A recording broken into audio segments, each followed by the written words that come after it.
Minha esposa sempre fala que eu não sei me apresentar. Mas todo mundo me conhece aqui, eu acho, né? Não?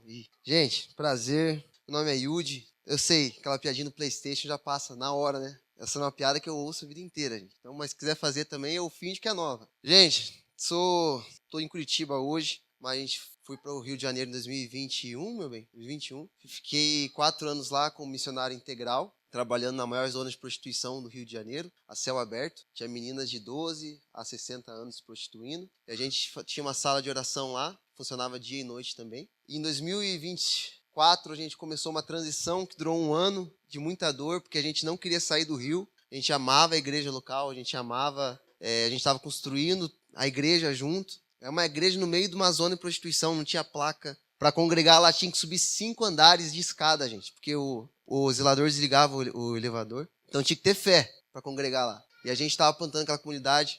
Não, a gente não. Mas já tinha gente plantando aquela comunidade, a gente estava servindo lá. Mas Deus transicionou a gente de uma forma, uma história louca. Tipo assim, eu não sabia para onde eu ia, mas Deus falava para a gente sair. Estou resumindo bem, né? E acabou que a gente teve que marcar a mudança antes de saber o destino. Olha que loucura, velho. Aí dia 15 de janeiro a gente ia embora e não sabia para onde. E dia 10 de janeiro a gente descobriu para onde ia, que era para Curitiba. A gente está lá agora na Corner. E eu tô também como missionário lá da Corner, na sala de oração. Tem um canal também de YouTube lá, se quiser ser um dos 20 seguidores lá que dão um like. A minha mãe comenta sempre, se quiser às vezes comentar lá.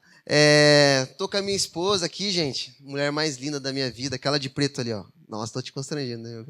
Tô muito feliz. E tô também com 2 pessoas aqui, que é o Paloma e o Samuel. Queria honrar eles, são nossos líderes lá na Corner. Então hoje tô sendo vigiado aqui, cara. Tipo Racionais, né? O olhar sanguinário do vigia. Brincadeira, gente. São pessoas que Deus colocou na nossa vida. Sou muito grato. Não sei o que seria de mim nesse ano sem a vida deles. E eles estão com essa missão aí impossível e difícil de liderar, gente. Mano, deixa eu deixar aqui, sabe? Mas eu queria pedir, gente, hoje a gente vai falar sobre o evangelho. Eu queria falar uma coisa pra você.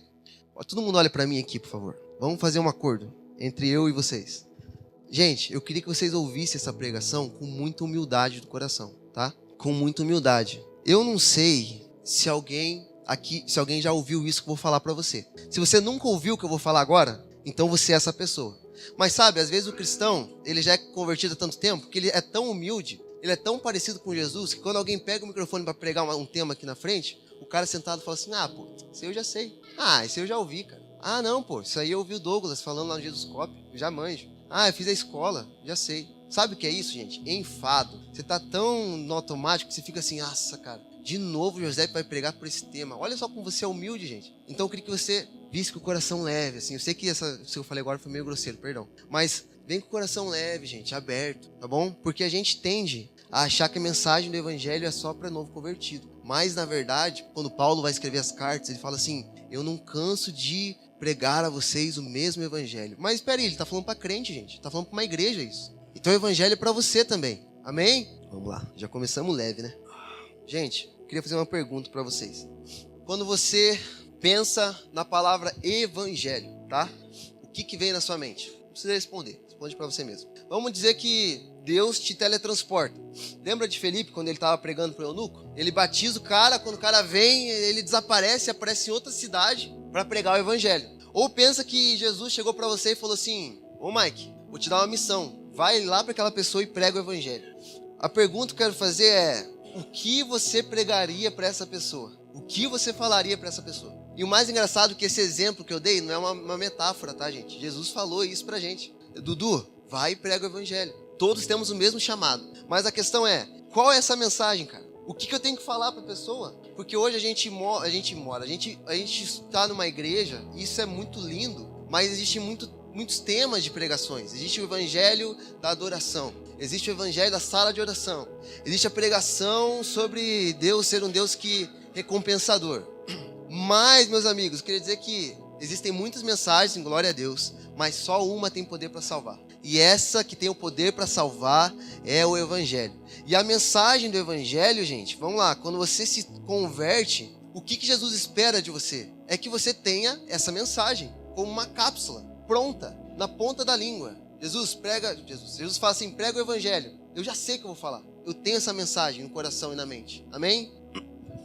A questão que às vezes eu escuto, gente, várias vezes eu escuto gente falando pra mim assim, cara, o meu coração não queima mais. meu coração não queima mais, eu sinto meu espírito meio apático. Sabe por que você não queima mais? Porque você não olha mais para o Evangelho. Porque só o Evangelho tem poder para aquecer o nosso coração. Porque o Evangelho ele vai trazer para a gente a mentalidade de quem eu sou e do que Deus fez. Então essa mensagem do Evangelho, eu vou ser um pouquinho mais de aula agora, tá? Essa mensagem do Evangelho na teologia, ela tem que carregar 3 aspectos principais. O primeiro é protologia, que é o estudo do início das coisas. Então você vai ter que saber quem criou todas as coisas, por que Deus criou todas as coisas, amém ou não? Depois vai ter que conter soteriologia, que é o quê? Salvação, gente. O que deu errado? Mas se Deus criou todas as coisas, o que deu errado? E como que Deus vai solucionar isso? O que Deus fez para solucionar isso? E a terceira é escatologia, que significa como Deus vai restaurar todas as coisas, que é o fim dos tempos. Então essa mensagem tem que ter esses 3 pontos, amém? Estão comigo, gente? Preciso que vocês participem. Vamos lá. Então o Evangelho é a boa notícia de que há uma redenção divina para o homem caído somente por meio da pessoa e da obra de Jesus Cristo. Vamos lá, sem mais delongas. Vamos falar sobre a criação, gente. Deixa eu perguntar, vai passar aqui o versículo? Não? Vai? Vai daí, do celular? Gênesis 1:1. Cara, eu vou desjudiar, vai ser a CF. Vai ter que ser essa. Ou NAA, se quiser colocar também não foi mal. Acho que NAA é melhor, né? Gente, vamos lá. Primeiro das coisas, a criação. Gênesis 1:1. O que diz lá em Gênesis 1:1? Acho que nem precisa colocar. Colocou ali, ó. Olha lá. No princípio criou Deus os céus e a terra. Muito objetivo. Quem criou todas as coisas, gente? Deus. A primeira identidade que nós vemos de Deus na Bíblia não é um Deus Pai e não é um Deus, sei lá, justo. É o Deus Criador. No princípio criou Deus os céus e a terra. Por que Deus criou, gente? A questão é que Deus nunca se sentiu só. Sabe que as pregações que falam assim, você é o alvo do coração de Deus. Porque se fosse para morrer por uma pessoa só, Jesus voltava. A questão é que Deus nunca se sentiu sozinho, gente. Ele não precisava criar a gente. Deus é Deus. Gente, vamos lá, uma pergunta. Qual é a maior paixão de Deus? Quem é a maior paixão de Deus? Deus. O Pai, Filho e Espírito Santo estão se amando por toda a eternidade, gente. Então, quando a gente pensa sobre as intenções de Deus em criar a gente tem que pensar que nós não somos o alvo das satisfações de Deus, não, cara. Deus está totalmente satisfeito em quem Ele é, sem a gente. Desculpa se eu te frustrei. Mas a questão é, tudo que Deus faz, presta atenção nessa frase, é movido por uma alegria maior, que é a alegria de glorificar a si mesmo. Uau. A W. Tozer diz que todo relacionamento que Deus tem com tudo que Ele criou é voluntário. Não tem nenhuma relação de necessidade com qualquer coisa fora de si próprio. Amém? Então Deus cria todas as coisas, gente. Vamos ver. Você já parou para pensar como Deus é generoso na criação, gente? Olha para o céu, olha o universo. Você não vai conseguir ver o céu, o universo daqui. Mas você já viu uma foto do universo, cara? Como é lindo, é cheio de cor. Existe uma coisa chamada nebulosa. O tamanho é 15 mil quilômetros de anos-luz, gente. É imenso e é colorido. Como que um Deus cria tanta beleza em um lugar que ninguém vê? Quando Deus cria todas as coisas, Ele fala o quê? Ficou bom, né? Ele fala assim, tipo assim, ficou bom. O ficou bom de Deus não é você, Anderson, fazendo um bolo de chocolate lá e fala assim, até que ficou legal. Você tem que pensar que é Deus. Ele sabe todos os mínimos detalhes, cara. Todas as células, todos os átomos organizados. E Ele fala assim, ficou bom. Esse ficou bom é um Deus perfeito. Então não é um bom, tipo assim, igual o teu, um limitado. Deus falou, cara, eu fiz algo. Sabe quando você faz, não sei, eu não tenho filho, mas acho que assim, você faz o filho, você olha aquela lindeza e fala, cara, como é que eu pude fazer esse trem aqui, velho? Cara, Deus, Ele ficou exuberante de alegria. E olha como Deus é bom, cara. Deus, Ele encheu de beleza a criação. Quem já foi na Cataratas do Iguaçu? Gente, eu fiquei impactado quando eu vi aquilo lá, velho. É muita beleza. Ele criou papilas gustativas para você sentir sabor, cara. Olha como Deus é bom, cara. Ele criou fruta doce. Ele podia muito bem criar a gente como um robô, cara.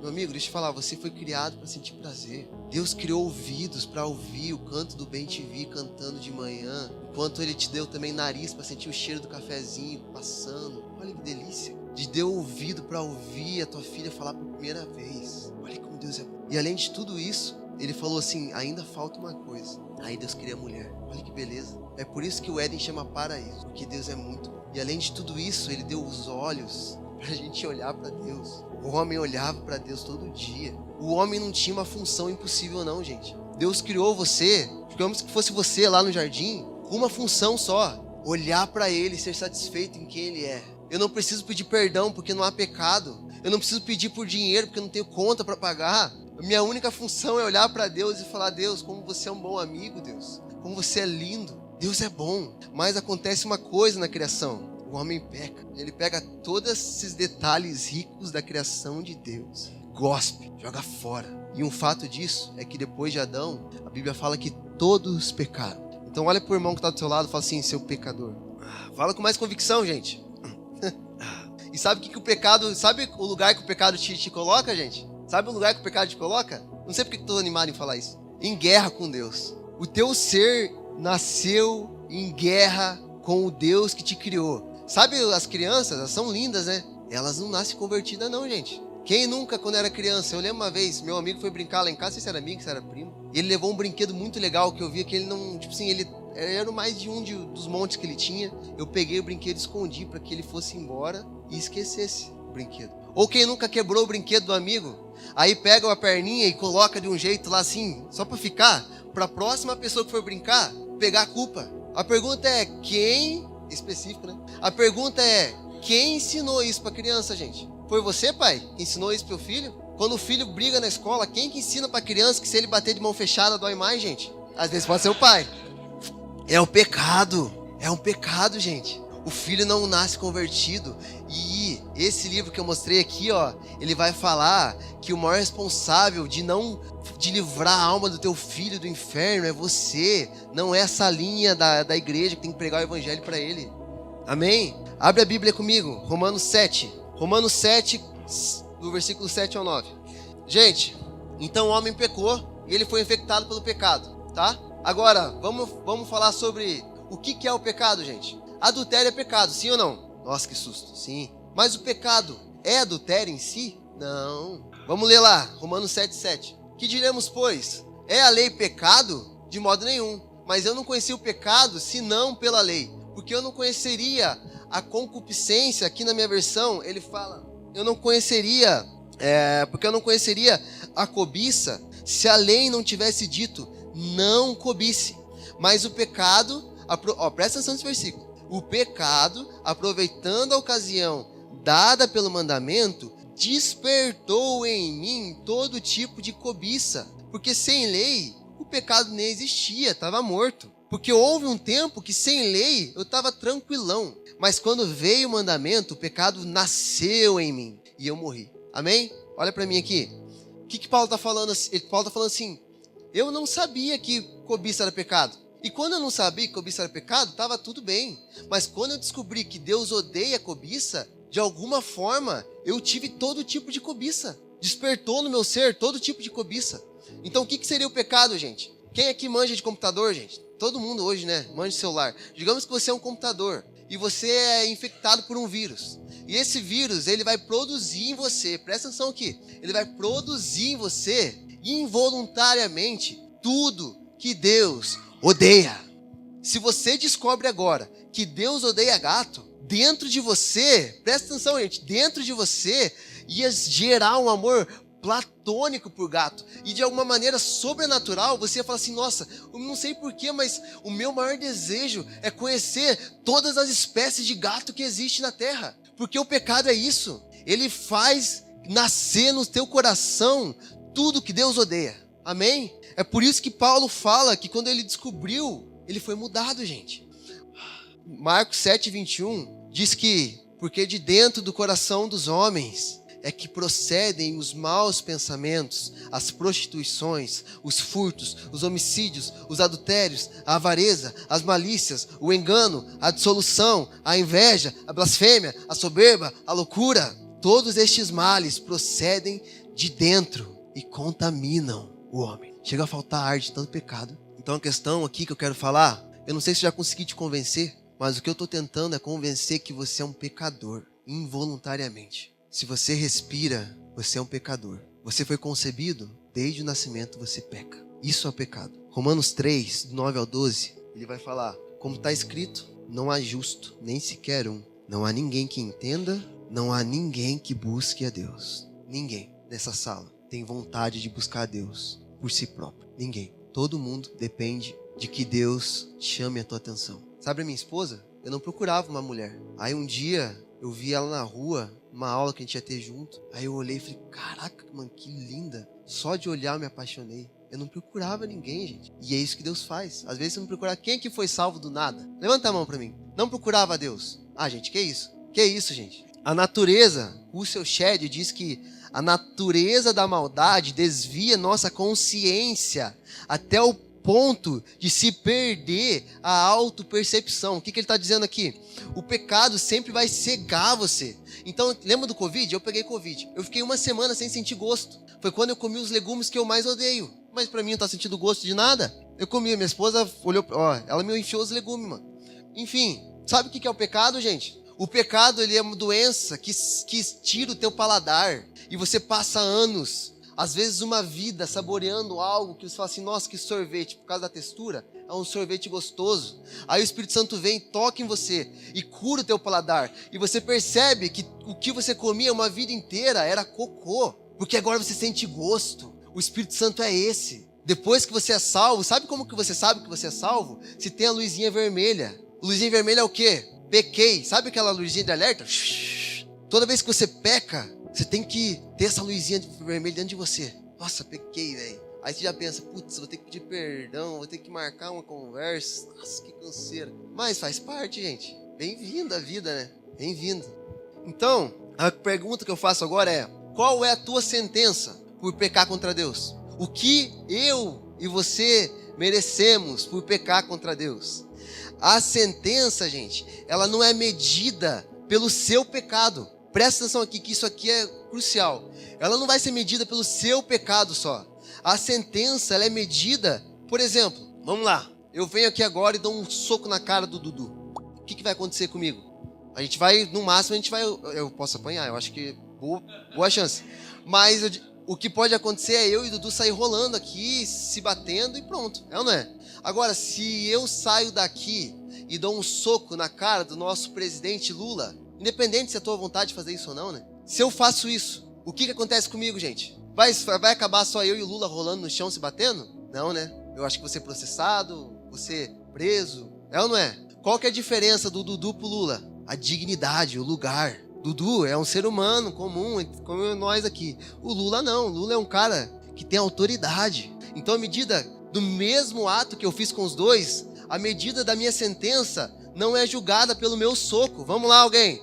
Ela é julgada pela dignidade de quem eu estou ofendendo, certo?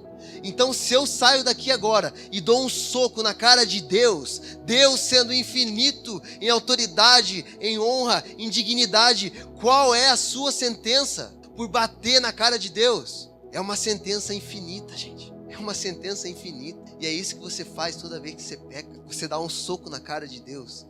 E a sua justiça condena você. E qual que é a pior sentença, gente? Cara, esse assunto é muito forte.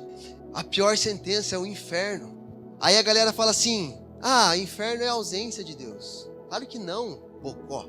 A gente é destinado ao inferno, gente. E o inferno não é a ausência de Deus. Inferno é a presença de Deus. Só que é a presença da ira de Deus, contida, canalizada em um só lugar. E o que é essa ira? Vamos lá. Quando eu vi uma vez uma notícia de um cara que foi trabalhar, ele tinha 2 filhas e era casado, ele foi trabalhar em outra cidade. E ele falava com a esposa todos os dias, ele percebeu que ele ligava, ela não atendia, passou um dia, 2, ele mandou alguém ir lá ver o que tinha acontecido com a esposa, que ela sumiu, ele estava em outra cidade trabalhando, e aconteceu que um pedreiro de uma obra da mesma rua viu que o marido tinha viajado, e ele pulou dentro dessa casa, abusou da esposa, das filhas, e matou. No meu coração, quando eu li aquilo, na hora saltou assim, justiça, cara, esse cara merece justiça. E eu sou pecador. Eu vi uma causa, uma. Agora pensa Deus, que é santo e viu todas as atrocidades. Qual é o sentimento de Deus quando ele vê as crianças do Nepal sendo abusadas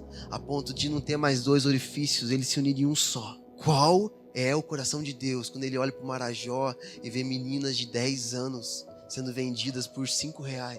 Você acha que Deus não sente? Quando ele vê você pecando, você acha que Deus não sente? Eu, sendo pecador, senti o senso de justiça. Imagina Deus, que é justo. O tamanho da ofensa. E esse é o lugar que todo mundo dessa sala merece. O inferno. A ira de Deus. E sabe o que a ira de Deus está no inferno? É o fogo que consome Será que esse fogo é quente, gente? Vai consumir eternamente os pecadores. Nós fomos destinados para esse lugar. Não por Deus, mas pela nossa rebeldia. A questão é, não tem como saber disso que eu te falei agora e continuar levando uma vidinha, brincando com o pecado, gente. Não tem como você ouvir isso que eu falei agora e continuar ficando com a galera por aí, transando antes do casamento. Não tem como você ouvir isso e continuar se afundando em pornografia. Não tem como, não é cabível você saber que um Deus que está no mais alto céu olha para você e você está aqui cantando, falando, Deus, eu te amo, mas o Deus lá de cima olha para você e fala, caraca, velho, vamos lá, gente. O nosso Deus não é um ídolo que tem ouvidos e não ouve, tem olhos, mas não vê. Ele vê. A Bíblia diz em Salmos que ele tem incontáveis pensamentos sobre uma pessoa só. Ele tem muitos sentimentos. Não tem como, gente. Então vamos concordar comigo. Não é justo que a gente pague o preço por tanta maldade? Não? Sim ou não? Você ofendendo Deus, não é justo que você pague? É justo. Deus tem que derramar justiça. Abre a Bíblia em Romanos 5, do 1 ao 2, depois do 6 ao 9. Justificado, pois, mediante a fé, temos paz com Deus. Fala comigo, paz com Deus.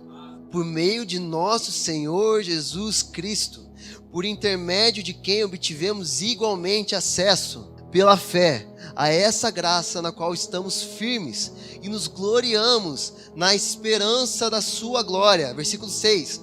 Porque Cristo, quando nós ainda éramos fracos, morreu a seu tempo pelos ímpios. Dificilmente alguém morreria por um justo, mas às vezes por uma boa pessoa alguém se anime em morrer. Mas Deus prova o seu próprio amor para conosco pelo fato de ter Cristo morrido por nós, sendo nós ainda pecadores. Logo, muito mais agora, sendo justificados pelo seu sangue, seremos por ele salvos da ira de Deus. Fala comigo, salvos da ira de Deus. Você merece toda essa ira, mas por Jesus você foi livrado da ira de Deus, cara. O evangelho, ele não é uma notícia legal, não é uma fofoca. Deixa eu fofocar um pouquinho com você. Não, o evangelho é uma boa notícia. Sabe quando você acha um rodízio de pizza top por 10ão? Mano, ele é uma notícia que tipo assim, caraca, velho, eu preciso contar. E cara, quando você vê os profetas, ele fala assim, eu não vou falar a mensagem. Se não me engano é Jeremias. Eu não vou falar mais a mensagem, mas eu não consigo, porque é como um fogo cerrado nos meus ossos. O evangelho é isso. Ele não pode só ser um negócio que você guarda para você mesmo. Querigma ao mundo. É uma bênção, é uma boa notícia. A gente tem que falar sobre ele, gente. Mas se diz muito que graça é favor imerecido. O que é graça? Favor imerecido. Cara, que evangelho frouxo, cara. Favor imerecido não é favor imerecido. Eu odeio essa favor imerecido. Ninguém entende o que é favor imerecido. Sabe o que é graça? Graça. Eu lembro de uma vez que meu tio, ele tem 2 filhas, e elas estavam dormindo na sala e ele no quarto. E elas estavam assistindo TV e dormiram. De madrugada um ladrão entrou, pulou por trás da casa e entrou na casa. E ele acordou essas meninas, tinham acho que, 4 a 8 anos. Uma tinha 4 e outra 8, acho, não lembro bem. Mas eram bem criancinhas. E ele ficou perguntando, cadê o dinheiro? Cadê a chave do carro? Gente, por glória a Deus, esse cara só roubou a moto e saiu. Mas sabe o que é graça? Você é pai, tá dormindo, e você acorda nesse momento. E a hora que você sai ouvindo o grito, você abre a porta e vê o cara esfaqueando a sua filha. Aí você volta pro quarto, você vai pegar a chave da casa, a chave do carro, a chave da moto, vai para esse agressor e fala assim, toma aqui ó, a chave, a minha casa, o meu carro é tudo teu, e vai embora. O que é isso? Graça é o melhor presente para quem merecia o pior castigo. Esse cara não merece presente, esse assassino merece o pior castigo, é ou não é? Graça fica com isso fixo na sua mente. Graça é o melhor presente quando você merece o pior dos castigos.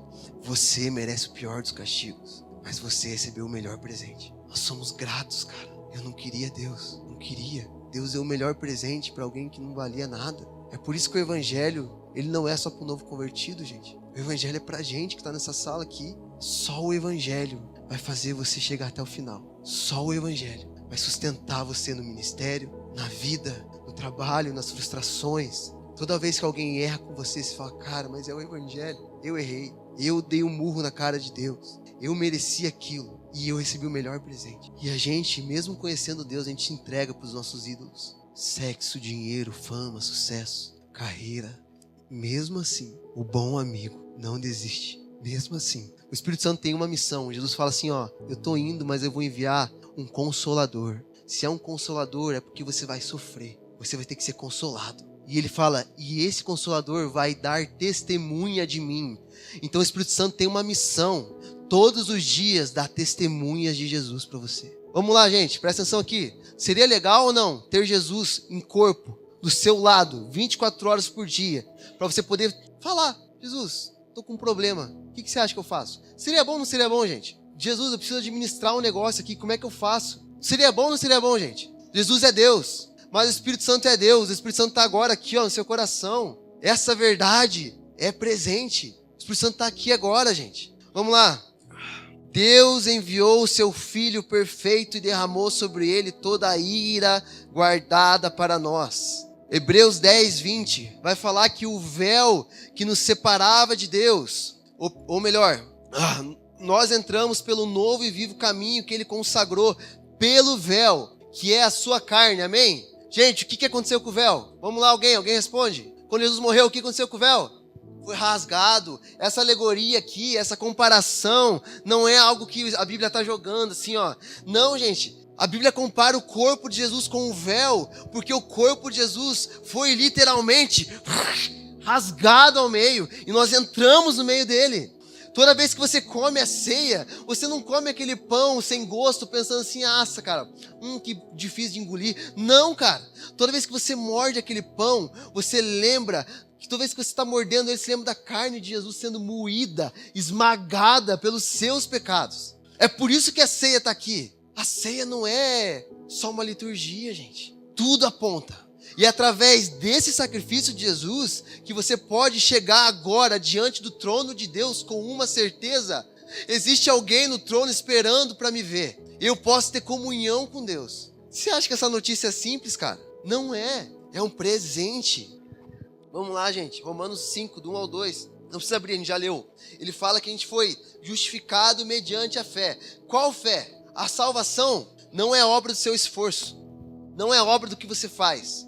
A salvação é por meio da fé. E quando eu era criança, eu perguntei para a freira lá, que era a freira da minha escola, e ela falou assim, a fé que te salva é a fé de crer que Jesus é filho de Deus. E eu falei, caraca, que beleza. Eu já sei disso. Tô salvo. É fácil. Não é essa fé não, gente. O diabo crê que Jesus é filho de Deus. E ele é o diabo. A fé que nos salva, que está escrito aqui, que nós somos justificados pela fé, é a fé nesse evangelho para te salvar. A fé que te salva, sabe quando Deus envia a lei? Sabe o que é a lei? A lei é para você ver o que agrada a Deus e falar, eu vou andar nesse caminho. Aí você vai, cai. Não, eu vou tentar de novo. Você vai, cai. Não, eu vou tentar de novo. Vai dar certo. Você vai e cai. Até uma hora que você fala assim, Deus, eu não consigo. Preciso do evangelho. Eu preciso da graça para me ajudar a guardar a lei, para me ajudar a te agradar, Senhor. A fé que te salva é a mensagem do evangelho. É essa palavra. Às vezes, uma vez eu preguei num lugar, isso aqui, essa mesma mensagem, tinha alguns líderes. Quem nunca ouviu essa mensagem? Eu. Ué, mas você é líder, cara. Você nunca ouviu essa mensagem? Você pode passar 10 anos sentado nessa cadeira e ir pro inferno, cara, fazendo devocional todo dia. Se você acha que o seu devocional te leva pro céu. E não é esse evangelho. Você não vai pro céu porque você é bonzinho. Ao contrário do exército, que só quer gente boa, forte, saudável, Jesus só aceita os pecadores, os que reconhecem. Efésios 2,4, não precisa abrir também. Diz que Deus é rico em misericórdia por causa do grande amor com que nos amou. Deus é rico em misericórdia, sabe o que isso significa? Ele é tipo o Silvio Santos de dinheiro. Pode dar dinheiro à vontade, nunca acaba. Deus pode dar misericórdia à vontade porque Ele é rico, nunca acaba, nunca vai acabar a compaixão que Ele tem por você. E sabe o que o diabo tenta fazer com você? Ele tenta falar, Deus não está nem aí para você. Você desagrada a Deus. Você é um pecador. E ele está certo. Mas mediante a fé, eu sou justificado. E eu posso chegar diante de Deus com uma confiança. Ele espera ouvir a minha voz. Amém? Sabe? Um fato sobre o coração de Deus. Deus tem um prazer imenso, que é derramar misericórdia. Sabe? Toda vez que alguém te tranca no trânsito, você fala assim, ai, glória a Deus. Deus é esse cara. Ele tem prazer em te perdoar. Ele tem prazer em derramar misericórdia para você. Então, sabe o pecado que mais te envergonha? Jesus olha com compaixão. E não para você continuar pecando, mas ei, se você quer, eu te perdoo. Bob Sorge fala que para Deus, presta atenção, para Deus, o sacrifício do seu filho na cruz é tão recente que parece que ocorreu hoje de manhã. Ele está com os olhos fixos na cruz. Ele está satisfeito no sacrifício de Jesus. Hebreus 4, 14 ao 16. Esse você pode abrir lá. Visto que temos um grande sumo sacerdote, Jesus, o Filho de Deus. Minha versão é diferente. Vamos lá, vou ler por aqui.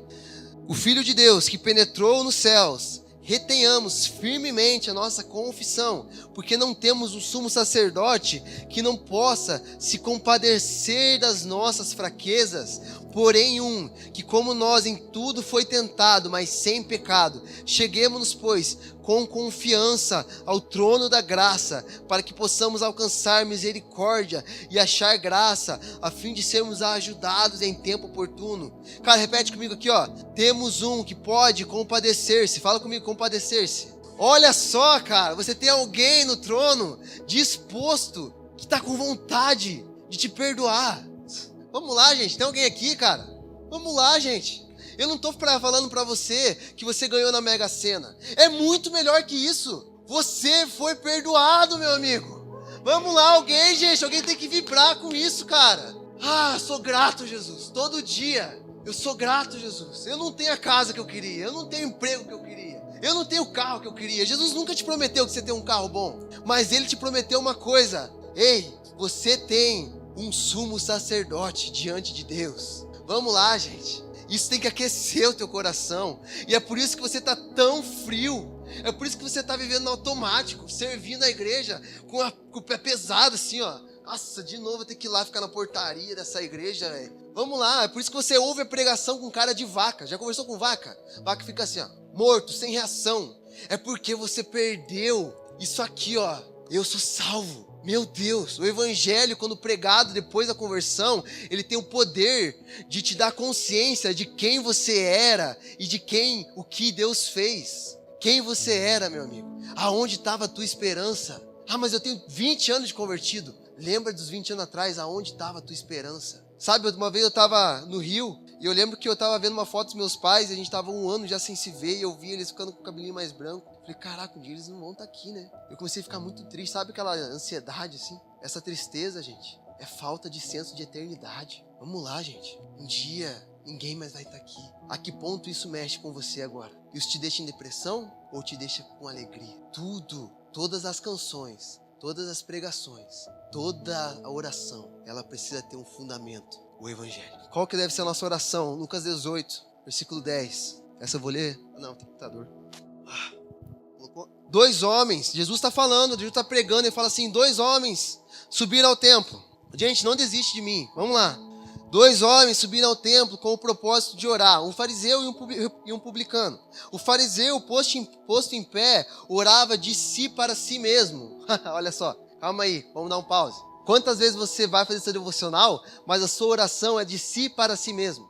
Eu vou fazer devocional para ver Jesus. Você vai lá e fala assim, Deus, me dá isso, me dá aquilo, preciso disso, preciso daquilo, vai embora. Chatão. Você quer ser amigo de você mesmo? Um amigo chega pra você, mano, preciso disso, daquilo, vai embora. Isso é oração de si para si mesmo. Continuando. Desta forma, ele falava, ó Deus, graça eu te dou, porque não sou como os demais homens, roubadores, injustos e adúlteros, nem ainda como esse publicano que está aqui, ó. Obrigado, porque eu não sou igual a esse pecador aqui, ó. Eu sou um sacerdote, eu sou um fariseu, eu sou bom na lei. Jejuo 2 vezes por semana, dou o dízimo de tudo que eu ganho. Mas o publicano, vamos lá, gente. O publicano, estando em pé, longe, nem ousava levantar os olhos ao céu, mas batia no peito dizendo, ó Deus, tem misericórdia de mim que sou pecador.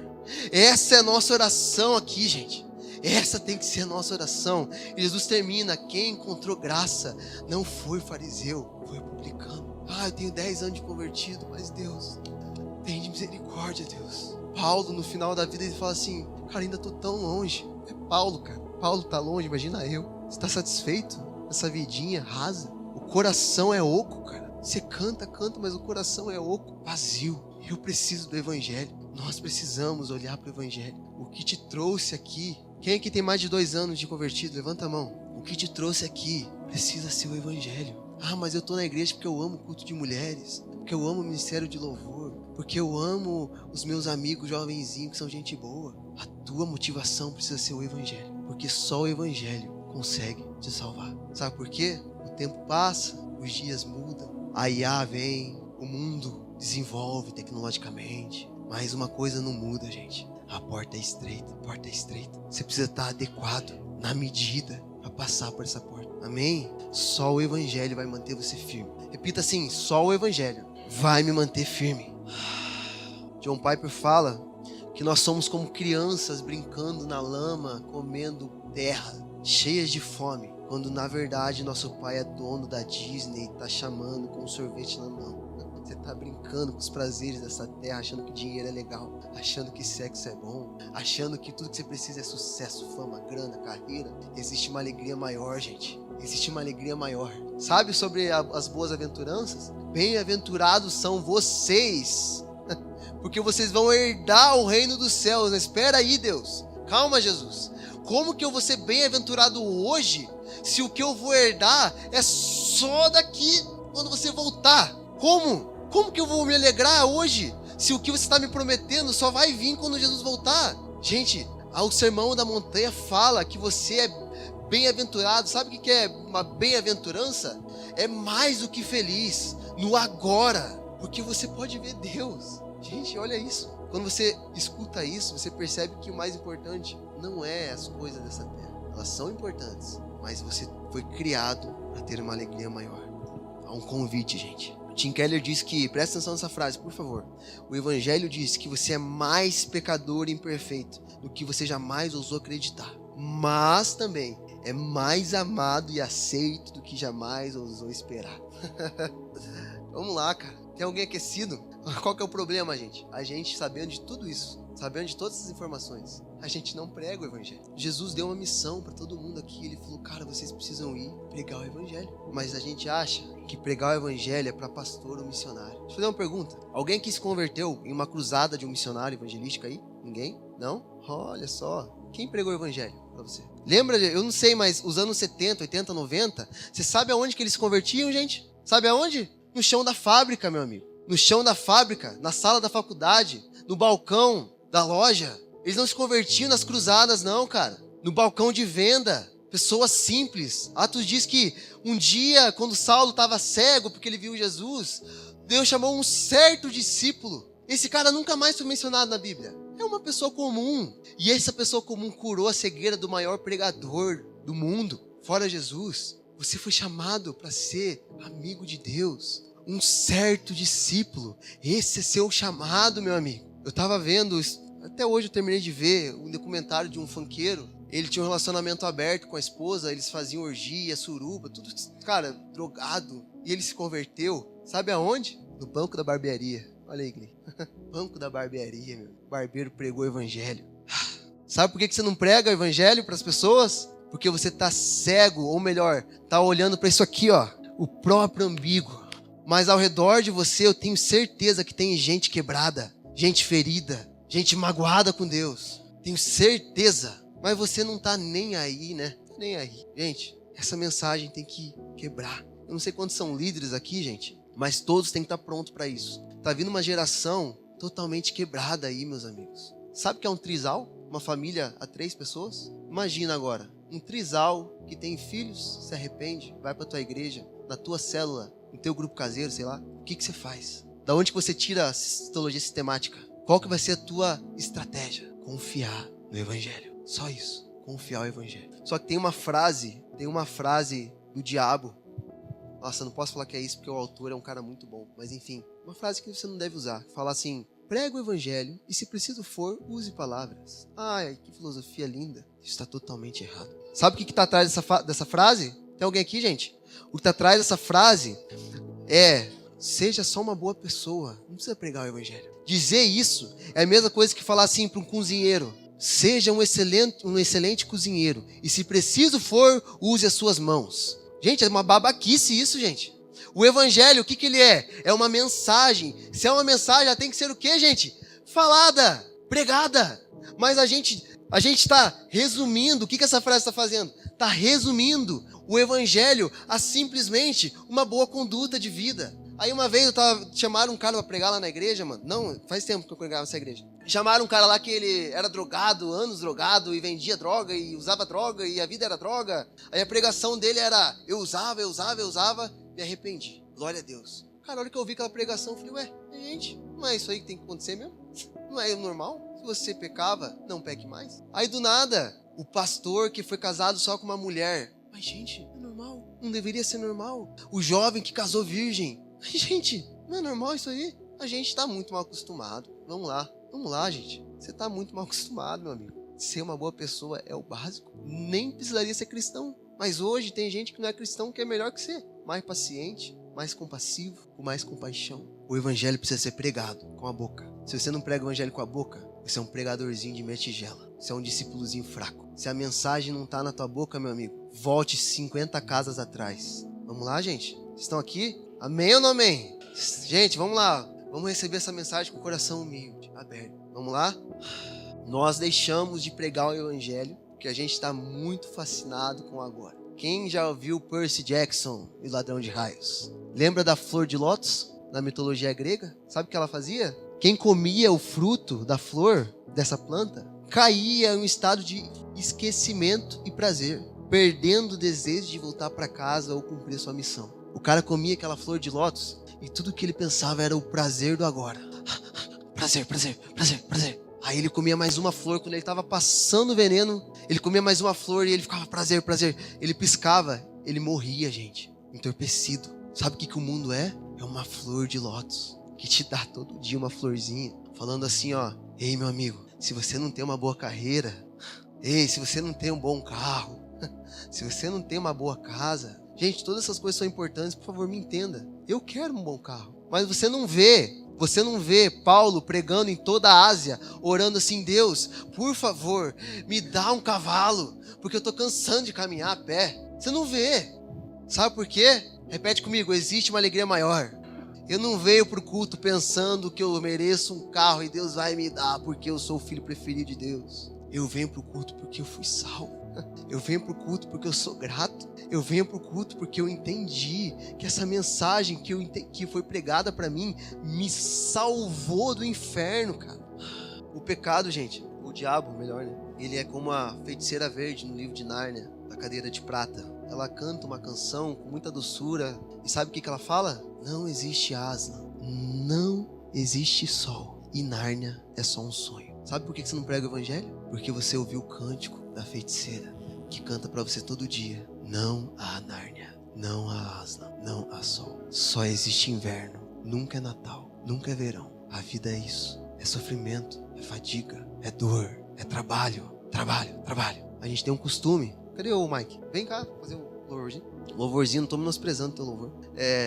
A gente tem o costume, entre os homens, acho que é mais forte, né? Ô mano, como é que tá? Ah, correria, mano. Caraca. Mas Deus não tá aplaudindo essa tua vida correria não, meu amigo. No fim, tudo que você não quer é ser alguém que não tem compromisso. Às vezes as pessoas falam assim, mano, eu não queria te incomodar, mas só queria falar um negócio pra você. Cara, como é que você sabe que você tá me incomodando? Sabe por quê? Tá descompromissado hoje é uma ofensa pro nosso ego. Não ter compromisso, não ter agenda, é uma ofensa. Porque a gente tá com o olho muito na terra, meus amigos. A gente precisa se arrepender e parar de ouvir esse cântico maldito falando que Aslan foi embora, que Nárnia não existe, que não há sol, não há alegria, Deus não tá nem aí, que o mundo tá só de mal a pior, que não há uma esperança, com medo da vinda de Jesus, pensando que você vai ser morto por uma tribulação, mas mesmo que seja, há uma alegria maior. O que fazia os cristãos serem devorados por leões com alegria, meus amigos? O que fazia? Tem sala de oração na China, perseguida. Sabe como é que é o culto na China? Eles não podem cantar. Eles abrem o cântico e falam assim, a gente vai cantar esse cântico. Todo mundo aí, canta ele na mente. Os ídolos dessa terra, eles querem porções. Eles querem que vocês levem adoração. Os ídolos só dizem assim, me sirva que eu te dou. Me sirva que eu te dou. Sabe o que Deus diz? Ou melhor, sabe como que Deus é conhecido? Aquele que trabalha para aquele que nele espera. Deus é belo, gente. Quanto tempo faz que essa mensagem não aquece teu coração? Vamos lá, alguém. Quanto tempo faz que o evangelho não toca você a ponto de você falar: Deus, tem misericórdia de mim. Eu sou pecador, Jesus. Eu te amo, mas eu queria te amar mais, Jesus. Eu ainda não trato minha esposa como você me trata, Jesus. Eu ainda olho porque eu não devia olhar, Jesus. Eu ainda ouço o que eu não devia ouvir, falo o que eu não devia falar. Ah, Jesus, eu preciso tanto da sua graça. Vamos lá, gente. Quanto tempo faz que você está com o coração oco, frio, entorpecido pela flor de lótus, só pensando no agora, só pensando, gente, sabe o que Davi escreve? As minhas lágrimas, elas me dizem, aonde está o teu Deus? Quanto tempo faz que você ouve essa frase todo dia de manhã? Quando você não tem como pagar uma conta, quando você não sabe o que fazer nas situações da vida, e elas olham para você e falam assim: e agora? Onde está o teu Deus? Deus está perto, Deus está vendo. Deus tem olhos, Ele vê. Ele tem ouvidos, Ele ouve.